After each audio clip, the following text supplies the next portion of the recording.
అమరావతి రాజధానిగా పార్లమెంటులో 11 గంటల 11 నిమిషాలకు దివ్యమైన ముహూర్తంలో చట్టబద్ధ బిల్లు ప్రవేశపెట్టారని అనంతపురం అర్బన్ ఎమ్మెల్యే దగ్గుపాటి ప్రసాద్ అన్నారు. ఏపీకి అమరావతి రాజధానిగా పార్లమెంటులో చట్టబద్ధత లభించిన నేపథ్యంలో నగరంలో భారీ స్థాయిలో సంబరాలు నిర్వహించారు.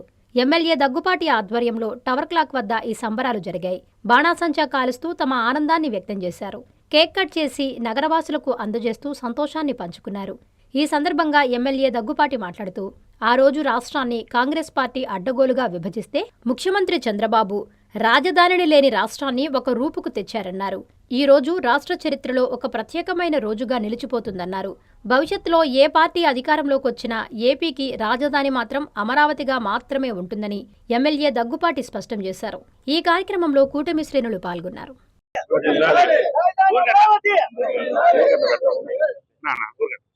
పోయిన నెల 28వ తేదీ మన ముఖ్యమంత్రి నారా చంద్రబాబు నాయుడు గారు రాజధాని అమరావతి ఉండాలని చట్టబద్ధత తెచ్చే విధంగా అసెంబ్లీలో తీర్మానం చేస్తే 164 మంది సభ్యులతో ఏకగ్రీవంగా తీర్మానం చేసి పార్లమెంట్కి పంపిస్తే ఈరోజు పార్లమెంటులో 11 గంటల 11 నిమిషాలకి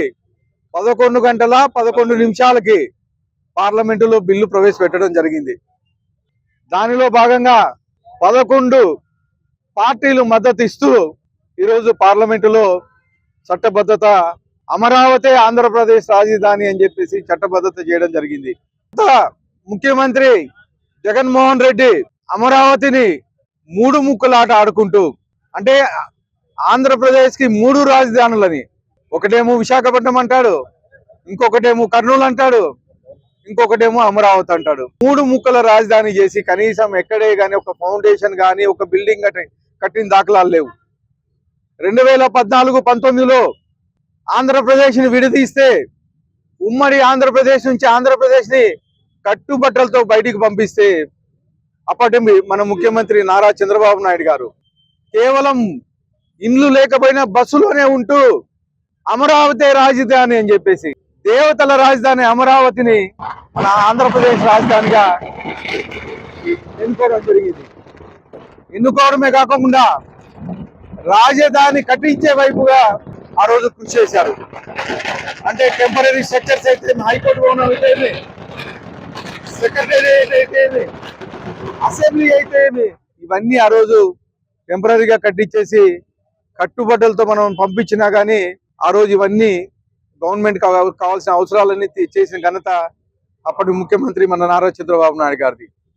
అదే స్ఫూర్తితో ఈరోజు ఎన్డీఏ కూటమి ప్రభుత్వం అమరావతి రాజధాని, అమరావతి ఒక్కటే రాజధాని ఈరోజు పార్లమెంట్ లో చట్టబద్ధత చేసే విధంగా కృషి చేసేందుకు ఎన్డీఏ గవర్నమెంట్ కి, ప్రధానమంత్రి నరేంద్ర మోడీ గారికి, అలాగే ముఖ్యమంత్రి నారా చంద్రబాబు నాయుడు గారికి, ఉప ముఖ్యమంత్రి పవన్ కళ్యాణ్ గారికి, నాయకుడు ఐటీ శాఖ మంత్రులు, విద్యాశాఖ మంత్రి నారా లోకేష్ గారికి అనంతపురం ప్రజల తరఫున ప్రత్యేకంగా ధన్యవాదాలు చెప్పుకుంటున్నాం.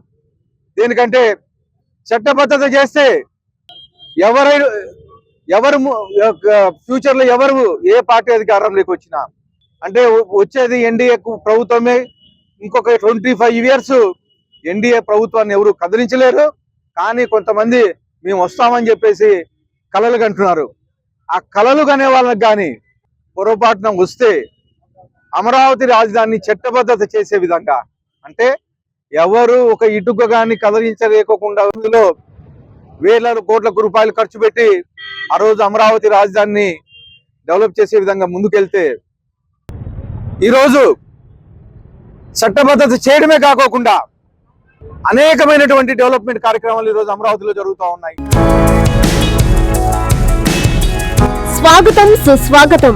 ఆంధ్రప్రదేశ్ అభివృద్ధి ప్రదాత, విజనరీ లీడర్, పేదల పెన్నిధి, నమ్ముకున్న కార్యకర్తలకు కొండంత అండగా నిలుస్తూ పేదల సేవలో కార్యక్రమానికి ఉదయగిరి నియోజకవర్గం వింజమూరుకు విచ్చేయిచున్న శుభ సందర్భంగా ఆంధ్ర రాష్ట్ర ముఖ్యమంత్రి శ్రీ నారా చంద్రబాబు నాయుడు గారికి స్వాగతం సుస్వాగతం. ఇట్లు మేకపాటి చంద్రశేఖర్ రెడ్డి, మాజీ శాసనసభ్యులు మరియు మేకపాటి శాంతికుమారి, జిల్లా గ్రంథాలయ సంస్థ చైర్పర్సన్ మరియు టీడీపీ రాష్ట్ర ఆర్గనైజింగ్ సెక్రటరీ.